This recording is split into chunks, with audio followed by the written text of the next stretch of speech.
good, y'all? Welcome to my review for the final 2 episodes of the 1,000-Year Blood War Second Core. Episodes 25 and I believe 26 are the last two episodes. And man, bro, this was absolutely incredible. These 2 final episodes were amazing.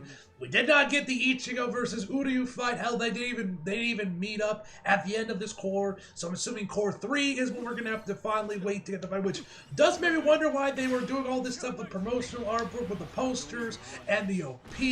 Maybe it seemed like Ichigo and Uryu were gonna battle it out, duke it out in this core.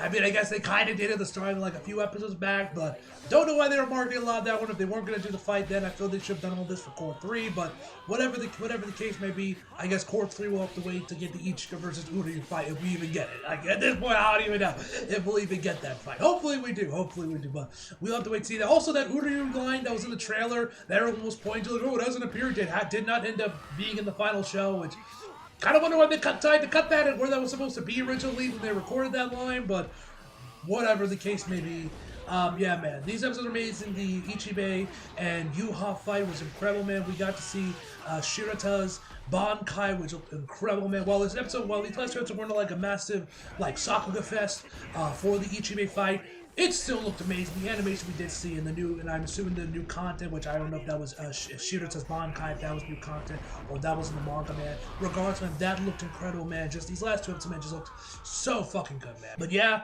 let's just jump right into the actual episode, starting out with episode 25. Also, guys, if this review doesn't come out till like super late, one, this is an hour-long special I'm having to review, so I'm sure this review will probably end up getting pretty long, depending. Hopefully, I can keep this video under 40 minutes. That would be great.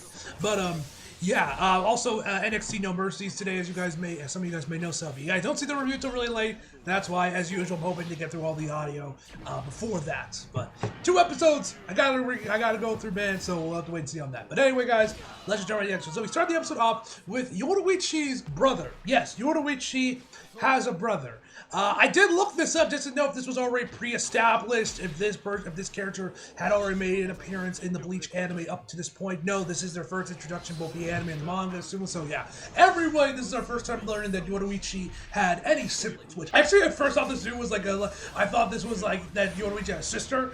Judging from the voice, the voice actor sounded a little bit more feminine. But once I looked this dude up just to make sure, and I saw his name was Shitra, I was like, oh, okay, it's a dude. So yeah. Yoruichi has a brother, a younger brother. Did not know this was a thing.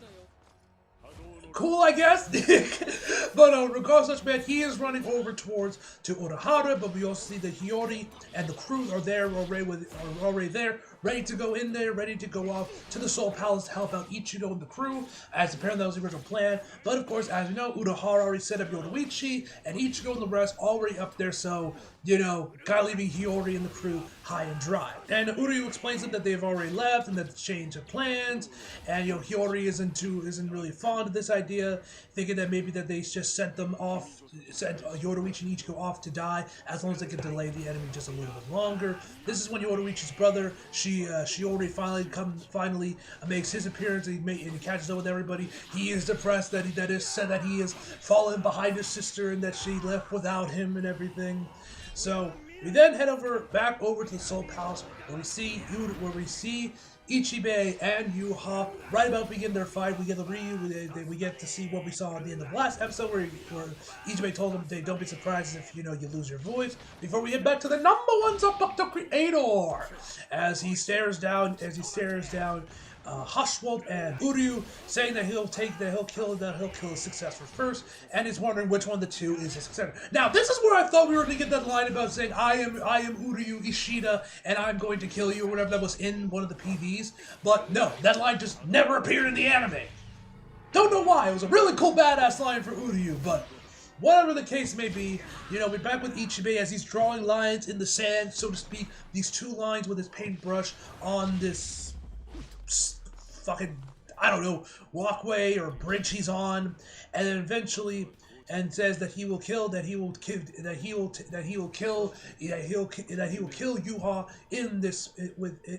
within this space. And Yuha tells him you'll die 3 steps short of that, Ichibe. And then we get this really clean shot of like the paintbrush making this painting this Japanese symbol for seal, and it's really cool with the camera angles they use and everything as we see the brush moving around to spell out the letters. Looks so fucking cool, bro. This looks so clean. And then once again, Ichibei tells him, "Don't say my name lightly." As he then fought, and then a giant force hand or whatever spirit hand just yeets Yuha all the way out into the clouds. Ichibei is right in front of him and says, "Senri Sutensha," if I pronounce it right. It blasts away anything it strikes for 1,000 RI or Ri, no question. What the fuck are Ri or RI? I have no fucking idea, bro. Is this some pre-established thing in Bleach lore? Because I'm like, the fuck is RI? What does that stand for? Is it pronounced Ri? Is that an extra form of measurement? What the fuck is Ri? I don't know. So that scratched my head. And Yuha tries to speak, but he can't because of course Ichibei told him, "Hey, don't be surprised if you don't blame me if you lose your voice," which that's of course what Ichibei tells him. So then, Yuha, or actually right before this, he says, "Go back another 1,000 Ris," and summons another spirit hand that forces him downward. But then Yuha literally stabs his fingers through his fucking throat, allowing himself to speak again. How, I don't know, but hey, he's the Quincy King, so, this man has limitless powers, and he can probably pull whatever the fuck he wants out of his ass and probably can do it. Whatever the case may be, he ends up being able to speak again. He then summons his giant bow with 3 arrows on it and fires it up towards Ichibei, letting himself get pierced by one of these arrows to propel him back upward to Ichibei. This looked amazing, by the way. The animation here, effects work, man, as always, looked absolutely incredible. Ichibei actually gets stabbed a little bit. You see his Squad Zero robe got cut a little bit with some blood coming out of it. And then Ichibei says, "I'll just have to kill you," as he turns around looking like the fucking Undertaker, bro. Man's eyes are rolled into the back of his head. All you were missing were the bong. Literally, if they added the dong and you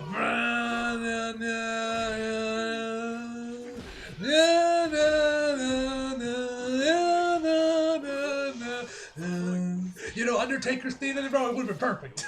That's the only thing this was missing was the dong.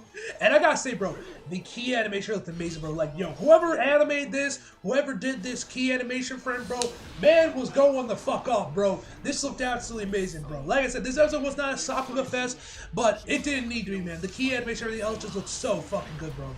I'm starting to realize that anime episodes, in order to be hype, you really don't need the Sakuga. As long as you know the music, the key animation, everything else is going off like crazy. You really don't need major fights to be massive Sakuga fest. It's something I've been realizing with more while watching the 1,000-Year Blood War, as well as Hero Opposite 6. Which, yeah, the Sakuga is always great when we get it, but you really don't need it. But I think people put a little bit too much stock into Sakuga being it's that Sakuga makes or breaks fights. It really doesn't, honestly. But anyway, I'm getting off topic. We then head back to the #1 fucked up creator, as he's once again back staring down, ready to face off against UR Superior. It is actually Haschwald. Haschwald is the one that ends up pulling his blade forward, which I don't know. Maybe he's still salty about Uryu, and he's like, "No, I'm the real successor, so I'm gonna face him." Whatever the case may be, he pulls out his sword, and they're about to throw down when the branches from Kiryu's cage start to break off and split open. Kiryu jumps to the top and reinforces them with some more branches. So now, all is good and the barrier is once again secured. We then see Jiro firing off some water at Haschwald, where we see he's also broken out a shield. So, I don't know where he got this shield. I've never seen Haschwald carrying a shield before, but now the man has a fucking shield. As then, Uryu manages to the fucking sidestep or whatever, the teleporting thing. I forget what the Quincy's call their teleportation flash step thing. Ahead of the bear, manages to dodge it and is met by Shutara. She has "Oh, come on, the water's just nice. Don't you be awake for you not to get in there and enjoy it." Uryu tells her, I'll think about it after I kill you. So then they start going up, bro, and no lie, bro. This scene goes hard, bro. This was hype. Or we actually see some close quarters combat, some hand-to-hand combat in Bleach, which we rarely have ever seen. Like, besides there was this, and there was a fight with Byakuya going up against Shuhei when he was taking over his Zanpakuto with Pepe. But no lie, bro, this looked awesome, bro. The animation is of Uryu like dodging Shutara's metal hands with her thread with the needles and everything, bro. Like, yo, this looked amazing, bro. The animation here was amazing. This looks so good, man. So we then head back to Junichiro as he unsheaths his blade, giving off this blinding yellow light as he says, "I'm going to now give you a sun bath," as he charges toward Hoshiro in the water tornado thingy.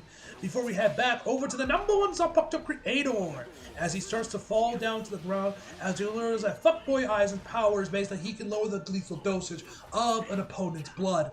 Don't really know how that works, because it looked like he was drinking his own blood, so I don't know how that would transition over to the #1 Zanpakuto creator.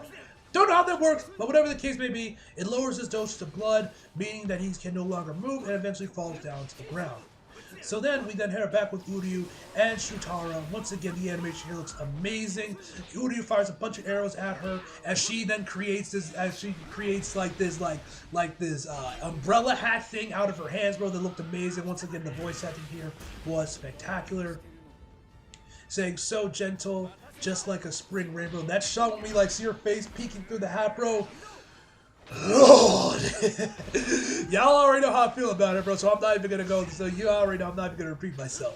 We then get back to Junichiro as him and Hoshiro are going at it, bro. He manages to disarm his shield, and then they have their usual like charge towards each other and slash to see who dies first. You know, blood spewing everywhere duels, which ends up being Hoshiro. Then Fuckboy Aizen pulls out his Quincy bow and arrow from one of the bracelets on his arm. Which I gotta say, bro, this dude got probably one of the coolest looking bows that we've seen in Bleach up to this point from the Sternritters. I love the design of it, man, with the white and kind of being all with having it moving all over the place from the middle, man. It looks really cool, and I like the way that comes out of one of his bracelets. I just think that looks cool, man.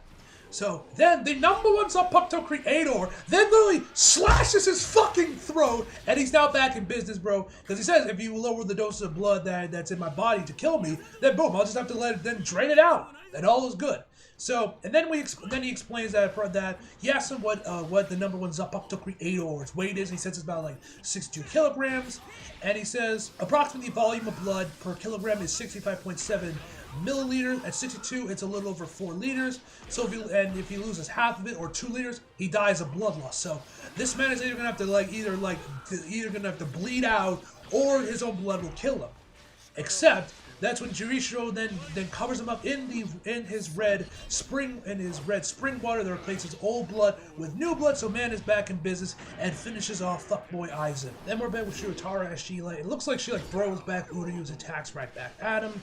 Before we head back over to Ichibe and Yuha, I know I gotta say the shot of when we see them crossing blades like the Soul Palace right behind the man looked absolutely incredible, man. I love that shot. So then Ichibe uses his brush to then half the power of Yuha's arms, excuse me. So now he doesn't have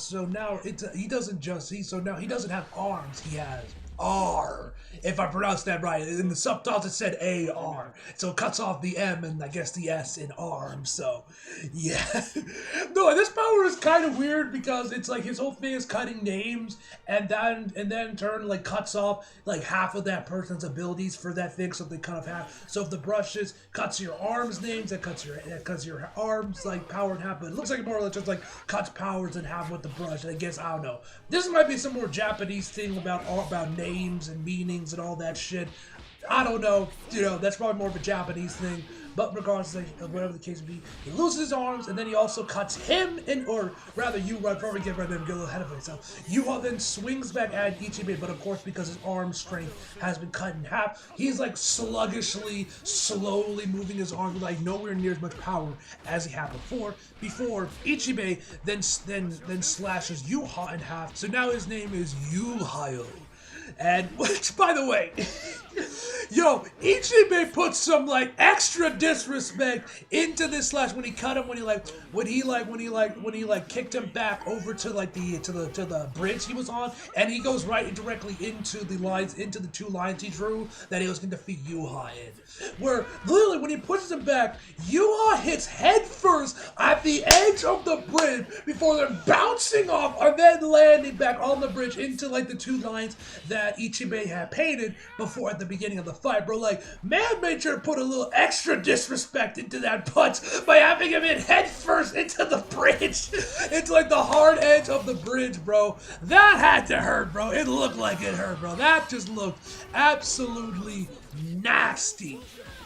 So then, we then get to the episode cards, which I gotta say, which actually featured Shinji's crew for the first one, man, no lie. My man Shinji looked amazing, man. Man was dripped out as he always is, bro. That shot looked amazing. And then we get back to Giselle and Bambi. You wanna know what the fucked up part is, bro? Is that we actually get some nice fan service here, bro. We see Giselle sucking on Bambi's skin. You know, it looked like he was going at her thighs. It might have been her ribs. I couldn't really tell. It was pretty dark. We also do get to see some good cleavage shots as well of Bambi. But I can't fucking enjoy it, bro. This is the fucked up part, bro. Like any other time, bro, if I ever got some Bambi fans, I'll be like, ah, yes, Itakimasu, Kubo-sensei. Thank you for the good food. I will enjoy this meal. But no. No, I cannot enjoy this meal because of this fucking cockroach.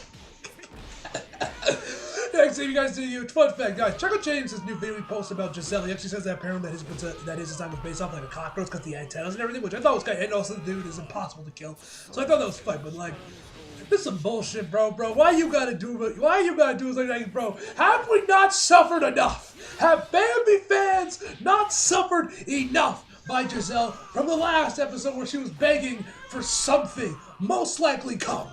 Most likely come. I know I heard you said blood, but after watching James' video of Giselle, it was more than likely come. It was more than likely come. It was more than likely just like, bro, did we not suffer enough where we had to see Bambi begging like that, bro? No. Apparently, Kubo hates Bambi fans. He was like, nah, I'm not done making y'all motherfuckers suffer. You will now get to witness your girl getting bitten and getting her blood sucked. Well, Giselle's like, Bambi's like, no, don't suck my blood. Like, bro, this is just heartbreaking to watch, bro.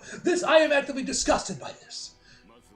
Can we not just have good Bambi fans, bro? Do we?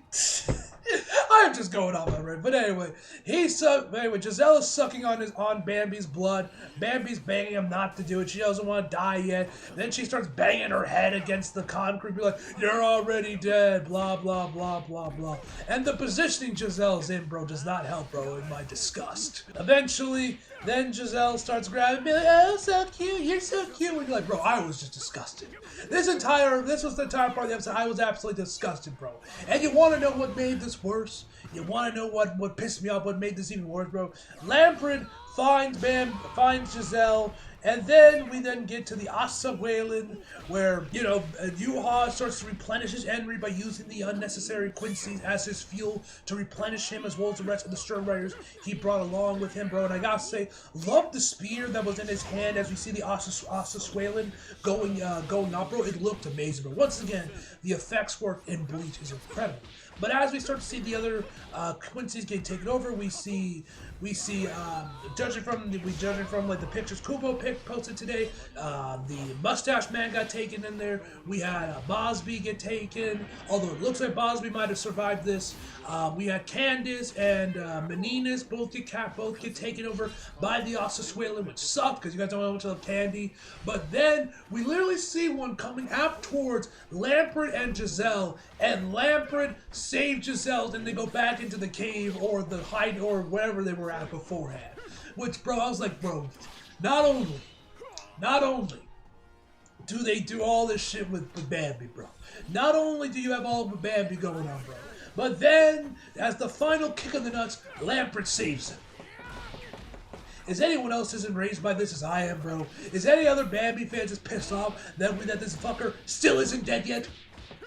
I hope Giselle has a brutal death. I don't know if it's by Ichigo, Yuha, whoever. I don't care. I just want this fucker dead. I want this fucker dead for what they did to Bambi, bro. God damn it! I want revenge. I want fucking revenge for Bambi, bro. I don't even know what I'm fucking saying at this point. I'm just ranting at this point. But yeah, Asa Swalen looks amazing. As we then both see Bambi, Bosby, excuse me, and Lamprecht scream out, there's no way I'm dying like this, which definitely makes me wonder what's going to be happening with them. Maybe they're going to be betraying Yuha, maybe join the Soul Reapers. Probably not, but I'm intrigued by this. And the shot when we see them both saying it as like the split shot, man, that looked amazing as well. So then we see the Quincy's have all been rejuvenated and now have all entered their final forms. As the number one Zanpakuto creator asks what the hell's going on, and Hoshpult explains the Asa Swalen, and that is when we finally get the episode, the title of the episode card, episode 25, The Master. We then actually have a post-credits scene where we see that Ukitake has finally returned to the battlefield, which if you guys do not know, in the dub, he is now voiced by Alex Lee. So yeah, he got recast as well. It is what it is at this point. Whatever the case may be, so it's cool that he's finally here, man. And he talks with Shunsui, and then he says it appears that the Kake, if I pronounce it right, was successful. As we see this shadowy form or something behind Ukitake that opens its eye. Don't know what this is about. Might have been some training he might have been doing. Not too sure. But I guess we'll find out in Core 3, as Shuhei leaves him and says that they're going to meet him later, and that he needs to go get a drink. That is where the episode ends for episode 25. Fantastic episode, man. So let's just jump right into episode 26. So we start the episode off right where we left off. I was about to say last week, but it was like a minute ago. It's an hour special. With the Asa Swalen and all the Sternritters being revived, now fully powered up in their final force, ready to take down Squad Zero. As we finally get a, I guess, clearest shot we've gotten of the Soul King up to this point that fades out into Yuha, that looks really fucking clean. And then we get the episode cards, Bleach 26 Black, which I have to say, man, I didn't mention this earlier on the review for episode 25, but like, what was up with that one random shot of Ichibe where he like where his skin turned black, or man turned black for a hot second? What was up with that shot? Anyway, so after that, we then head over back with the number one Zanpakuto creator as we get shot by the sniper dude. Which I gotta say, bro, I love this one shot right before that where we see a close up on his eyes, and in the reflection you can see like the wings or whatever of the Sternritters in their final form, man. It looked really cool right before he got shot twice, or he got shot twice in like the shoulder, and he explains to it. And I also love the shot where you can actually see him in the frame of where the bullet holes were. It looks really nice. The storyboard of this episode is really good. I like what they did with the storyboard in this episode. Anyway, so he explains that more or less that his power, basically that it doesn't fire actually bullets. I guess it's more, it calls it X-axis, and that it pierces anything no matter what you put in front of it. So it could be through like fucking 10 walls made out of vibranium and it would still go through, kind of thing. I'm assuming what he's actually firing is like just really concentrated, which I believe they even explained earlier in like 2 episodes, in the last week's episode, that is just really compressed, and it's highly concentrated to compressed ratio that he's firing, and that's kind of why they can't block it, if I remember correctly. But anyway, he then goes for another shot. Kyo and Junichi and Tenjiro try to block it with their swords, but it goes right through them because, of course, it goes through everything in between it. So he then gets hit right square in the center of his chest, falls down. I'm thinking this dude is legitimately dead. But then Tenjiro uses his sword to blind him for a hot second to get out of there, as Shutara heals him up using some threads to close up those wounds. And man is now brought back from the dead, saying in English, "Dead morning, everybody, my buddies." Gotta love the number one Zanpakuto creator. Gotta love this guy. So now everyone is ready. They have all been revived. They're all ready to go right back into the fight against the Sternritters. Kiro creates a new cage to fight in there, which we see Thor attacking, or Valkyrie, excuse me. You guys know he does look a lot like Thor. Valkyrie goes and stabs Shutara, but ends up just being a doll that she created. Then Shutara comes from above and takes him down to the ground, using her threads to pin him down to the floor. And right as she's about to lay the killing blow with one of her needles, We switch over to Kiryu. Ash G unleashes more seeds, and then from there we just kind of go from each member of Squad Zero what they're doing. We go to Tenjiro as he's facing out against Fuckboy Aizen, and then the #1 Zapata Creator, where we go back over to Ichibe. As they're going at it, they start firing like Hados, and like that secret Hado #3 that Ichibe used looked really clean, really cool. Excuse me, with like the dragon face with the dragon head and everything. It looked really fucking sick. So then he gets down to the ground, he grabs him by his throat, and then Yuha tells him, "You touch me," and we see that blue Quincy stuff, I forget the name of it, going over from him over to Ichibe, but Ichibe managed to counter it and deflect it back onto Yuha. Blood starts coming all over from his face, and then Ichibe unleashes the Ichimonji, and once again, bro, this shot goes hard as fuck, bro.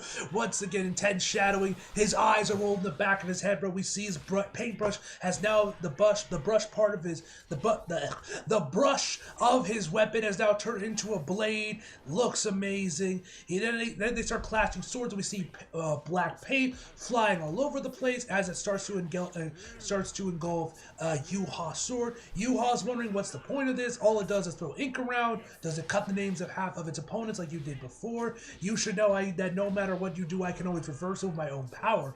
And then we find out what it is. As he says, I'm going to use my 2. He doesn't say the names, and I also love the animation here, where Ichiro's like, "Huh? What was that?" Is he like cupping his ear, bro? No, like this the animation right here went off low key, bro. Like the anime was going off. Whoever did this, bro, he was like, "What?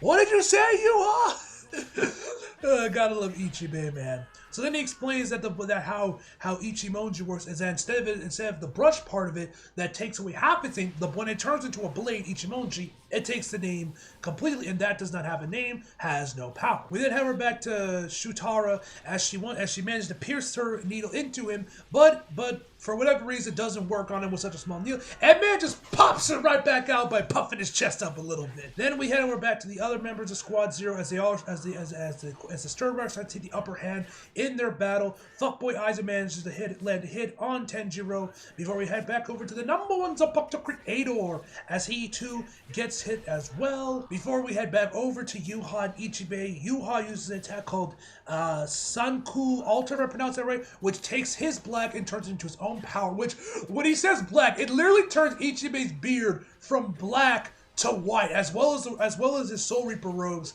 as well. So man, Loki kind of looks like Santa Claus now.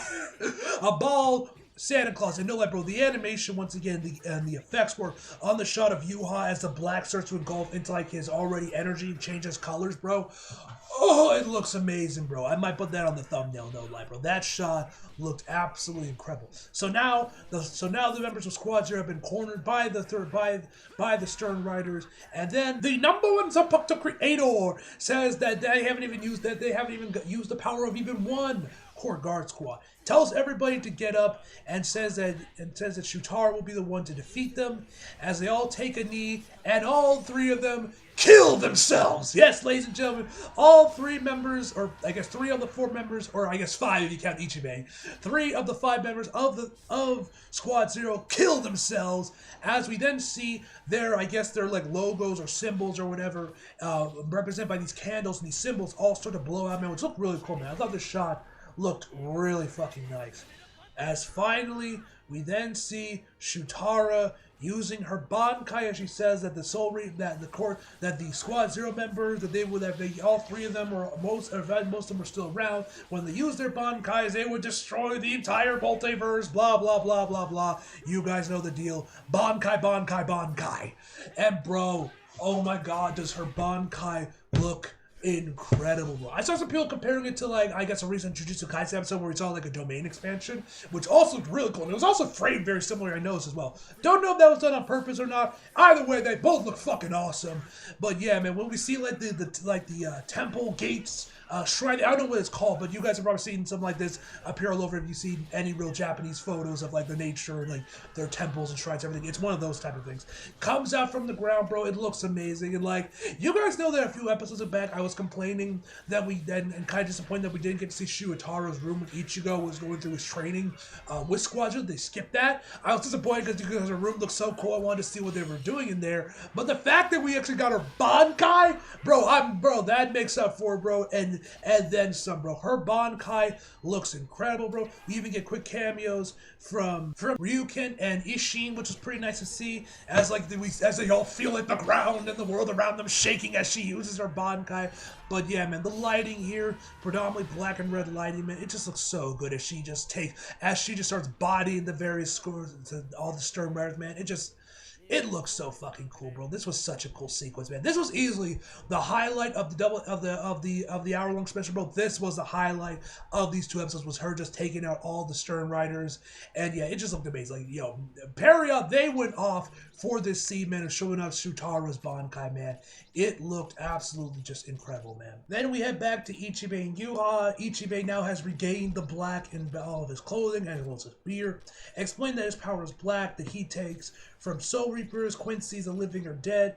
Doesn't matter. All they're black. All the black in this world becomes mine. And once again, his eyes roll back in the back of his head, man. Another amazing shot as he lands a devastating attack onto Yuha that completely covers him in the black ink. And then, bro, this one they were just going off, bro, where like he says he's gonna give him a new name. It goes to black before we see this white line coming out there, before we see the outline of Ichibe, but in white, with white, and while the background, everything else is in black. It looks amazing, bro. I always love scenes like this when we get these to happen. Like, you guys remember with Yamamoto, when they used his Bankai for that final attack, that transition with the slice, bro. Oh, that was so fucking clean, bro.